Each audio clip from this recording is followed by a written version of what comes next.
culimada kala duwan ee magaalada Boorama ayaa maanta khudbadii Jimcaha ku soo qaatay ka hortagga caabuqa coronavirus iyo awaamiirta ka soo baxaysa gudida ka hortagga coronavirus ee gobolka Awdal iyo guud ahaan deegaanada Somaliland in loo hoggaansamo. Sheekh Maxamed Siciid Saaweer khaatimka masjidka Huda ee bartamaha magaalada Boorama ayaa isagu khudbadii Jimcaha ayaa waxa uu kaga hadlay wararka been abuurka ee bulshadu isla dhexmaraysa ee la xiriira caabuqa coronavirus. waqti baan joognaa runtii way iska yaraatay dadkunba waxa lagu dhex tuurayaa halkaasuu maray baa la leeyahay mid baa Boorama jooga laba Hargeysa jooga mid baa baxsaday xooluhu ka baxsanaya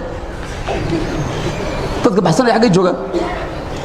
waa waxyaabaha khuraafaadka dadka laga sheekaynayo lagu dhex tuurayo war waxaan wax lagu daalo wax isku mashquuliyo maaha qof baa baxsaday waxaan arrin maaha xanuunkani marka ummadda helo u daadiyaa sida bal Mareykan laba ku bal asaya Jaynuusa u galaya Spain baa kamida Arab may raadiya mise uu daadinaya baalku markuu soo galay waad garan waayay maayo meel geer ka dhacay maad garanayn ma la fadhiisanayn laakiin xanuun la leeyahay halkan buu maray iyo uu ka yar baxsaday iyo halkan buu joogay iyo sidii kontrabaaga la raadinayaaba xanuun la raasay adduunka lama arag halkan baa la raadinaya malcag baa lagu helayaa waxa loo raadinaya ma garanayno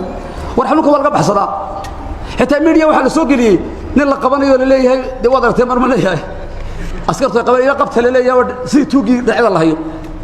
ninka qabanaya bahali muxuu ahaa afki ma xidhno gloves ma gashano de waxa weeye haday runtahay ka la qabanaya baska oo dhan lagu sheegay inta ba in la karantiinay u baahan yihiin xanuunka saasoo kale loo yar eriya la tusaya waxa soo khayaal baa leeyahay qof iska afad qabo leeyahay qabta la leeyahay muxuu yahay dadka la leeyahay waliba eeg la tuuray la leeyahay beenta la sheegayo uu baxsaday baa la leeyahay moogta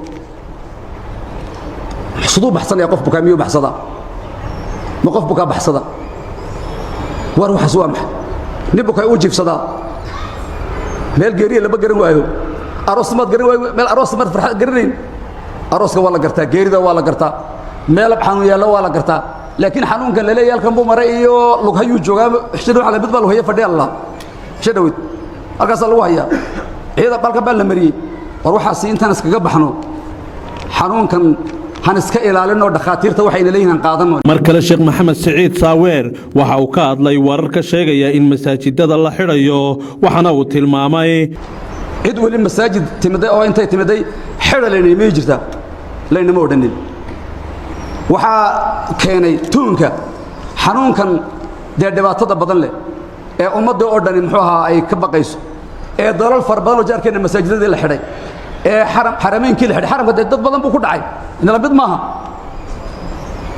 uu helay ee masaajidkii Madiina la xiray ee xaramkii la xiray oo ba inagana la soo qaaday wal xirayaa leedii ilaahay naguma keenay inagu laakiin meynaan gaadhi wali xaalad la dhaa masaajidka hal xiro cid inna tiri oo masaajidka hal xidhina ma jirto dadkeenu waa yaabo boqol war bay ku sheegayaan maalin dhow bay ugu lahaayeen war masaajidka ma xidhaynin anay weydiinayay moogta wala waxay lahaayeen isaga ugu horeynayo de maxkamadda ka socdaa bay lahaayeen war masaajidada buu ka mid yahay gaad uu ka mid yahay fuulaxantii ma mooga wala dhadaa anay ugu lahaayeen buu sheegayinba war masaajid la xidhaya ma jiro cid xidhayna in tirina ma jirto anigu waxaan aaminsanay masaajidka xidh la yiraahdo kuwa suuqa joogay aan weysaysanin way soo wada galayaan soo moogidna saas haddii dhan masaajidka la xidho la xidhaa kuwa aan tukanay ba wada weysaysan soo galay